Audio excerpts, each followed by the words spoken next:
이어폰을 한쪽 귀에만 꽂은 채로 한참을 돌아다니다가 반대쪽이 갑자기 더 잘 들리는 것 같아서 괜히 손가락으로 귀를 한번 톡 건드려 본 적. 조용히 떠올려 보면 의외로 많은 사람들이 비슷한 순간을 기억하고 있을지도 몰라요. 아주 사소한 습관처럼 느껴지지만 그 순간 우리는 사실 꽤 중요한 신호 하나를 무심하게 지나쳐 버리기도 합니다. 조용한 방 안에서 작은 소리들이 더 또렷하게 들리는 밤. 귀라는 공간은 생각보다 많은 일을 하고 있다는 걸 문득 느끼게 되죠. 그런데 그 역할을 거의 의식하지 못하게 만드는 아주 자연스러운 존재가 있습니다.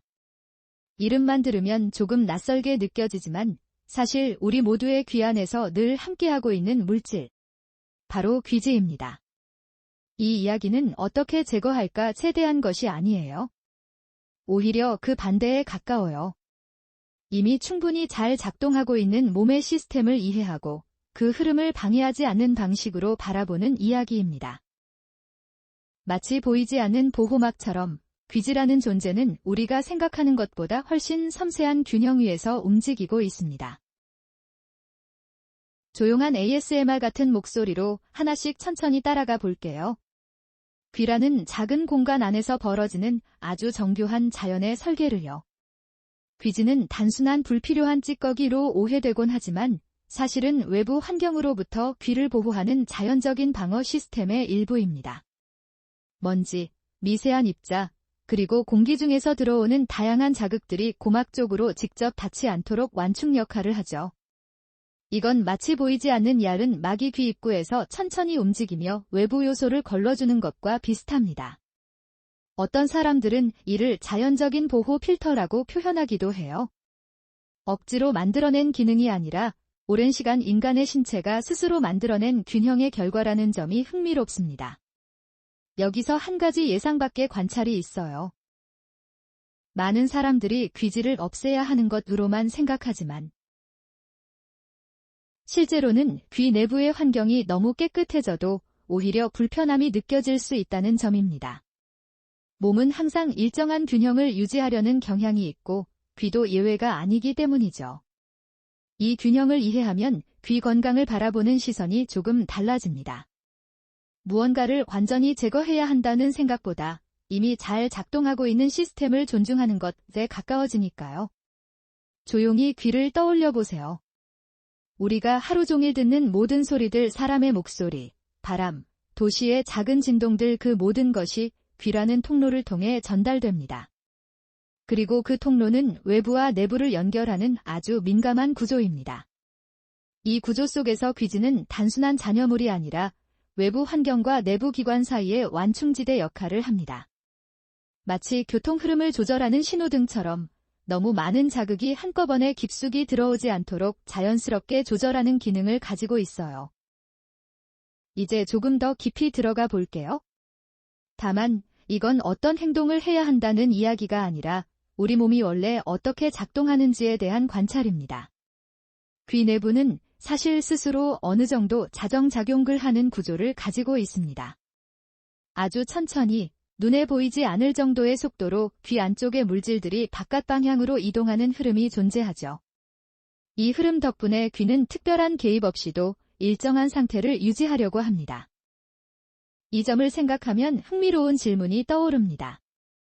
우리는 왜 귀를 과하게 의식하게 되었을까? 아마도 그것은 외부 정보가 너무 많아진 시대와 관련이 있을지도 모릅니다. 이어폰, 헤드폰, 그리고 끊임없이 들어오는 소리들 속에서 우리는 귀를 더 자주 의식하게 되었고 그 과정에서 자연스러운 균형을 오해하게 되었을 수도 있습니다. 여기서 한번 개인적인 순간 하나를 떠올려 볼게요. 조용한 밤, 아무 소리도 없는 것 같지만 사실은 아주 미세한 소리들이 계속 들리는 순간이 있죠. 그때 문득 귀 안이 조용히 일하고 있다는 느낌을 받은 적이 있을 거예요. 그건 상상이 아니라 실제로 우리 몸이 계속해서 환경을 조절하고 있기 때문입니다. 귀지는 그 과정 속에서 아주 조용히 역할을 수행합니다. 눈에 띄지 않게, 그리고 과하게 존재감을 드러내지 않으면서 말이죠. 이제 보호막지라는 비유를 조금 더 확장해 볼게요. 귀지를 하나의 자연적인 보호막이라고 생각하면 그 역할은 단순히 물리적인 차단에 그치지 않습니다. 외부의 미세한 입자뿐 아니라 귀 내부의 피부를 적절하게 유지하는 데에도 관여합니다. 너무 건조하지도 너무 자극적이지도 않게 균형을 맞추는 것이죠. 이 균형은 마치 숲의 생태계와 비슷합니다.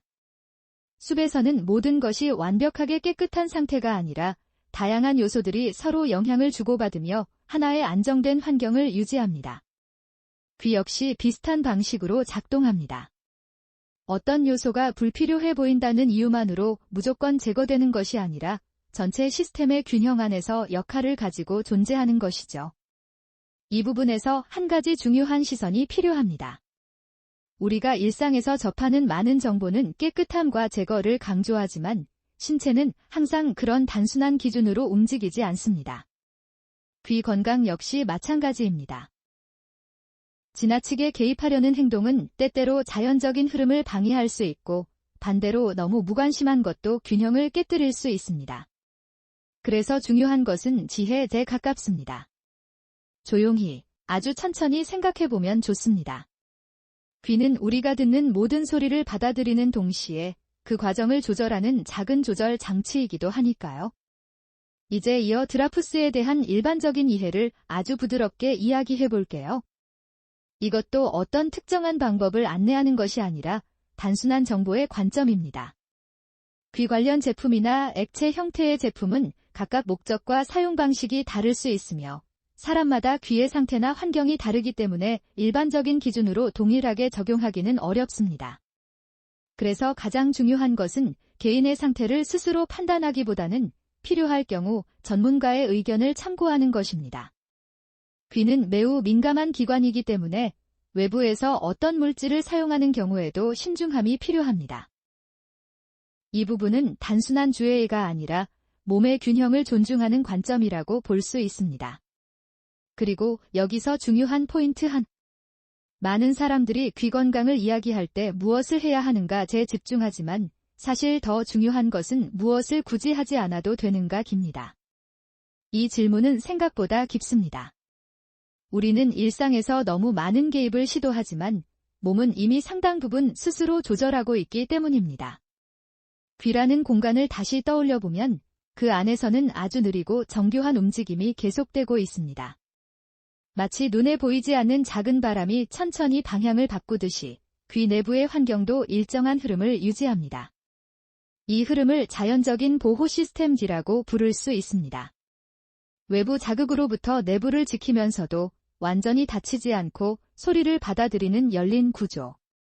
이건 굉장히 독특한 설계입니다.